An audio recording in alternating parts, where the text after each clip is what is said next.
Hello, everybody. It is Laura from Healthy Carnivore. Sorry. Um, just checking in with you guys tonight. I'm going to do some information on eating disorders tonight. So, if that's something that you've either dealt with or you possibly know somebody who is dealing with that, this is a good one to maybe listen to. So, a little bit background for myself is I'm a registered nurse. I have been a nurse for over 22 years. Did keto starting in 1991, finished that in 2019 when I converted over to carnivore. And then I've been doing the lion diet version of carnivore for 3 years. Today, I'm doing a fat fast. So as soon as I get off of here, I will be making some more ribeye fat for myself this evening. And I think I'm going to do that again tomorrow and kind of see how I feel. So far, I feel amazing. Had lots of energy. So a lot of people around here are sickly right now. Like they've got this spring bug. So I'm trying to avoid them, which is hard to do when you're a nurse. You don't really avoid them. You just take care of yourself so that you don't get those things. So hopefully, crossing my fingers that that'll work out. So I would say that the majority of people who find their way to keto or carnivore have had some form of an eating disorder. It's in men and women, girls and boys. Really, most of these start in adolescence. Um, and a lot of it can just be self-talk, self-sabotage. There's lots of different things. So I will go over some of them. Hello. Hey, Charlie. Hey, Brenda. Good to see you guys. Um, most of these, like I said, most of these type of eating disorders, they can show up at any time. I have worked with somebody that as they were going through a divorce, and they were in their late 50s, that they developed a eating disorder. And it was kind of an OCD control type thing. They had no control over anything else in their life. That was something they could control. So that was hard to kind of deal with, but we were working on it. So um, I'm helping and she's doing the work. That's what I should say. We aren't working on it because she's the one doing the hard work. So most of these do, though, rear their heads in adolescence, early adulthood. Um, but I'm going to give you kind of the average ages of when most of these show up. Anorexia nervosa, that typically begins between the ages of 13 and 18 years. It can start earlier, it can start later. This is exactly the disorder that this lady has, that's in her late 50s. So that is definitely something that you can get at any time.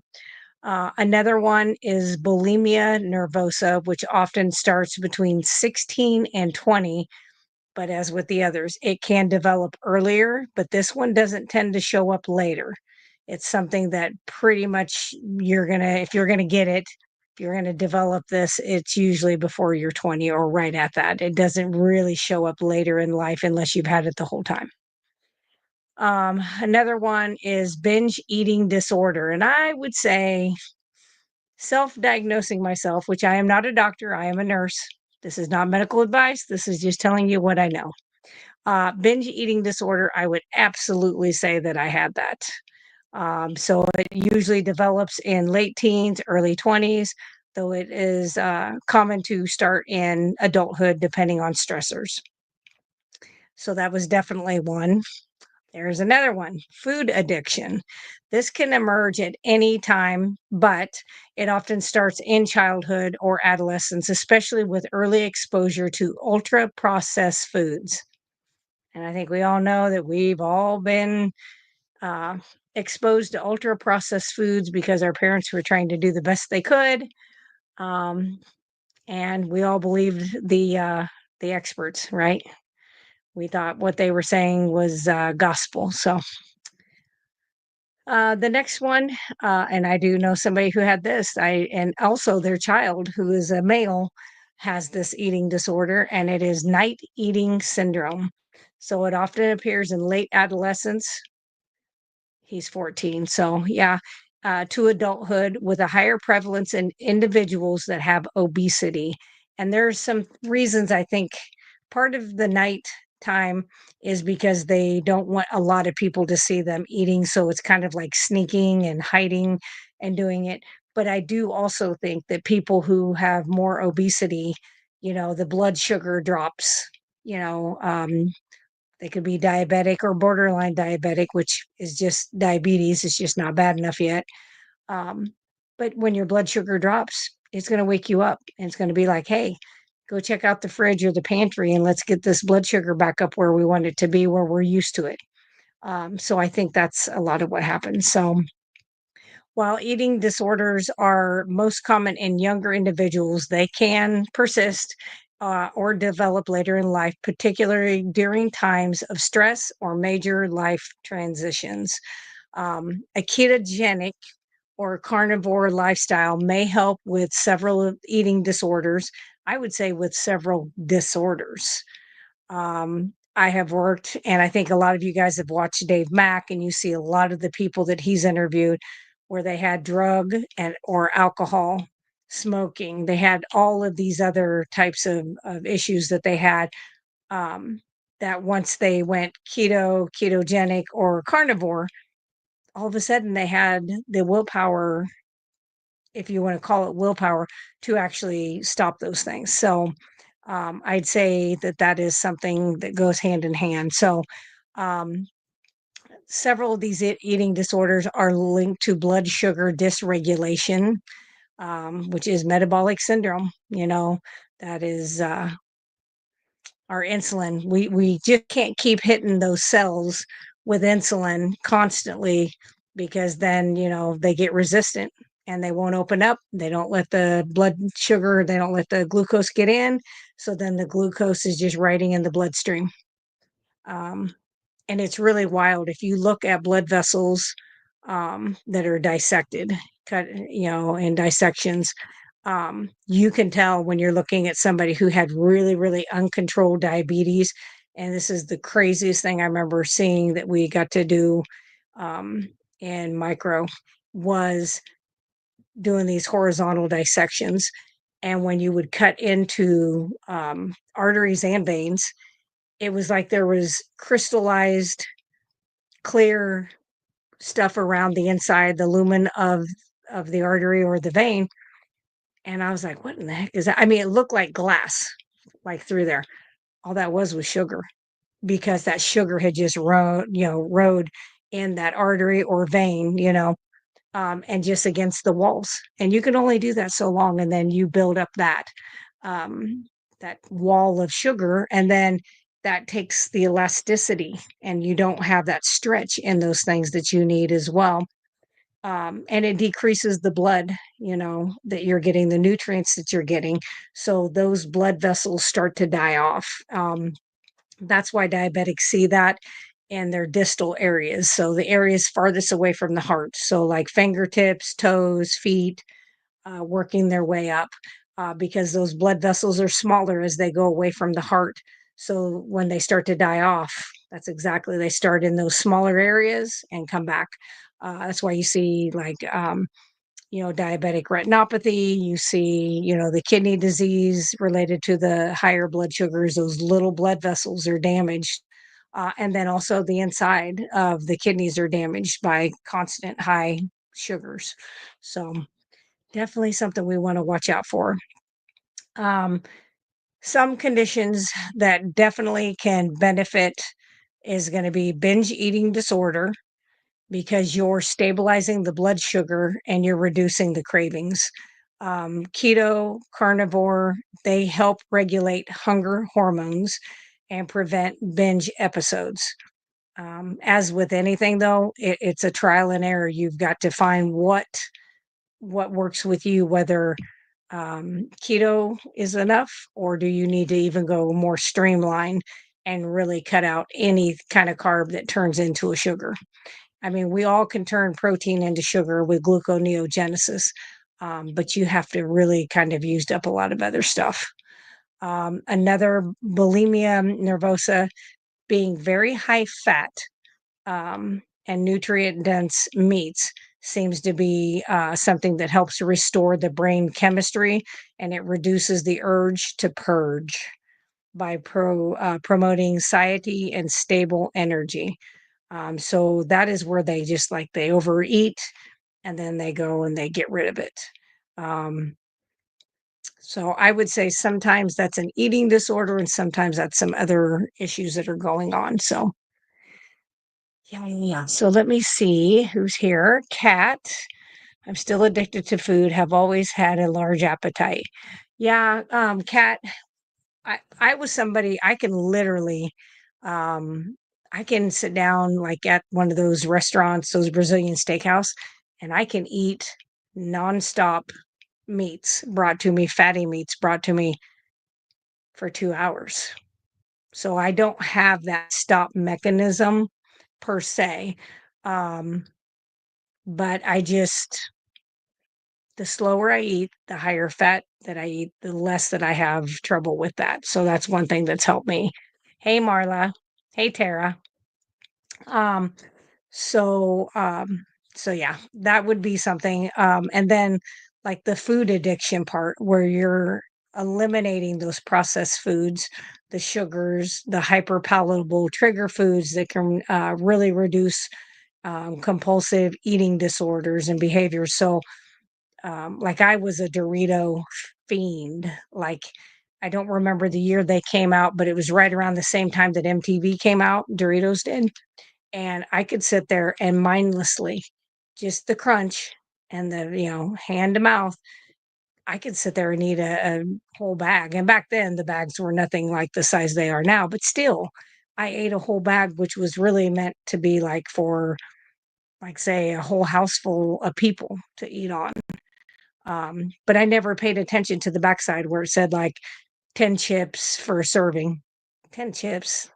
Like that was just starting to get in, just starting. Kat says she still craves Doritos and Lay's. I don't have any cravings really anymore. Once in a blue moon, I'll be like, I need to have a dill pickle or a fermented dill pickle or a fermented bite of like sauerkraut.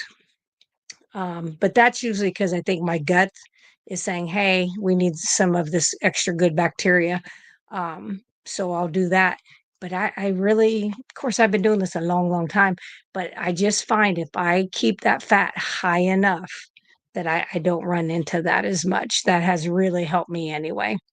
Um, atypical anorexia.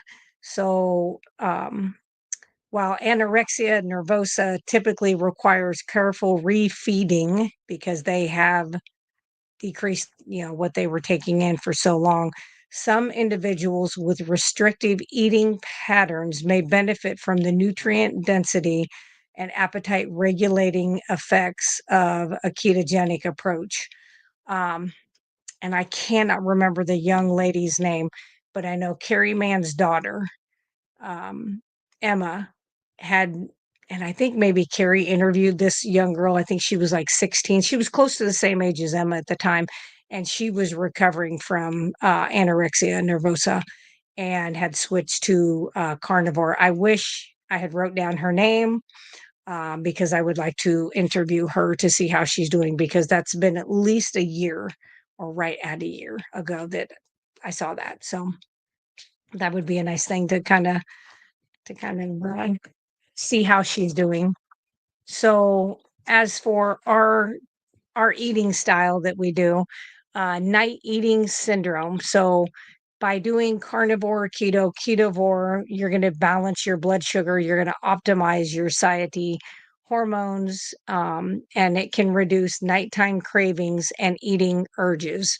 And this is something that I work with some people too to kind of change up their eating windows. Like in the very beginning of carnivore, it's like I'm never ever eating breakfast. I'm not eating till like 1 in the afternoon. I'm eating one meal and that's it.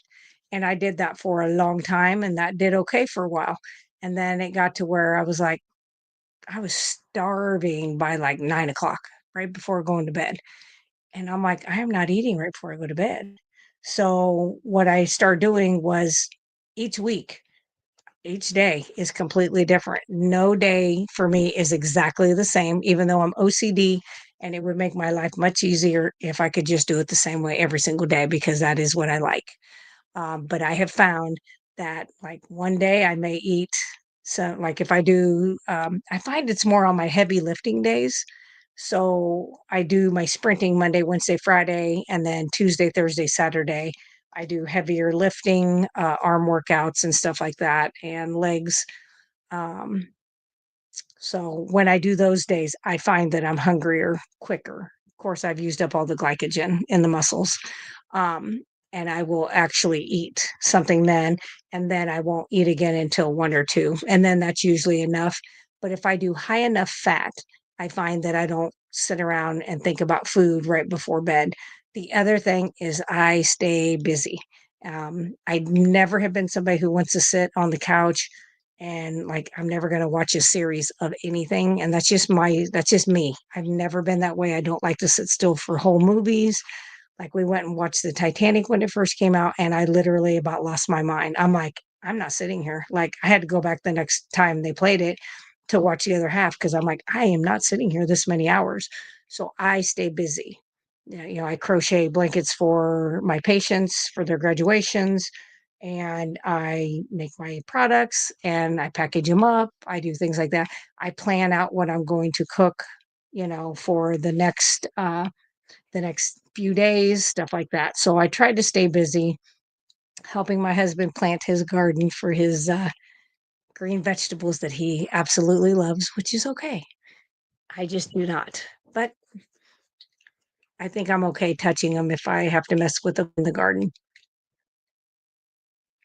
So, so these diets, if you want to call them diets or lifestyles, they really do, I think, support mental clarity. I think we all know that they reduce inflammation and they stabilize the neurotransmitters. So, such as like your dopamine and your serotonin, um, which they do play a role in appetite and mood regulation. And somebody like myself, I had been on anxiety, depression medicine. It was venlafaxine, which is Effexor, is the trade name for years, many, many, many years. And I weaned myself off of those 5 years ago, or maybe a little more than that. Took me till just this last year to get it off of my diagnosis. Because once you get a diagnosis, they don't ever want to take one off. They just want to add more. And, but I just found that, those medications work because of working with dopamine and serotonin. And so I think most people who go on this type of eating style where it's the higher fat, higher proteins and stuff like that, I do think that most people get that happy, not necessarily always euphoric feeling, but happier mood, more stable mood. I never was what I would say moody, where I was like in the morning I'm happy, this time I'm at noon I'm pissy, or never been that way because that I don't like to be around those kind of people because I don't like walking on eggshells. But I would just be quiet, which is like, can you believe that? Me quiet? Um, and I just, yeah, I would just kind of turn into like just inside myself. Like I did not uh, do the things that I knew that I enjoyed doing. So, like hunting and stuff like that, I really had little interest in that, and had to kind of push myself to do those things. The other thing that I will say that has helped with that, and Charlie, I'm sure, can definitely attest to this, and Tara too, and probably the rest of you guys, is exercise. And it doesn't have to be crazy exercise, it literally can be the most minor, just movement that you do that absolutely also helps with my appetite, and it helps with mood. So I like I said, I've been off of that medication at least 5 years, and I don't have any issues. And my husband would tell me if I did. I promise you, he would not be shy. So that is what I wanted to go over with how these lifestyles and how the changes in your diet can help with some of these conditions. Next week, and this one is because of my husband. So this one for next week is going to be talking about the availability of animal protein versus plant protein. Because he was like, well, you can get this from beans and you can get this from that. And I was like, oh, can you? So I did a whole lot of studying on that one. So we'll see how that goes next week. I will do that on Monday. Um, let's see. I think that was it for today. I'm kind of in a hurry because I want to go eat ribeye fat. So I appreciate you guys. If you like this, please hit the like button. You can subscribe. If there's somebody that you um, think could learn from this, if this would be beneficial for them, please share that out and always hit that little notification bell. Most of the time, I'm going to try to stick to Mondays at 5:30, unless something in my work schedule changes. And being a nurse, you never know; changes could happen. To where I would have to change up my time. So nothing's set in stone. I have no idea yet, but there could be some changes coming up at some point. So um, we'll just have to play that by ear. So anyway, I appreciate you guys for being here. As I always say, meet, heat, eat, and repeat. And I'm going to go work on some ribeye fat. Uh, and I definitely will not be hungry tonight at 9 o'clock before I go to bed. So thank you guys for watching. Have a wonderful day.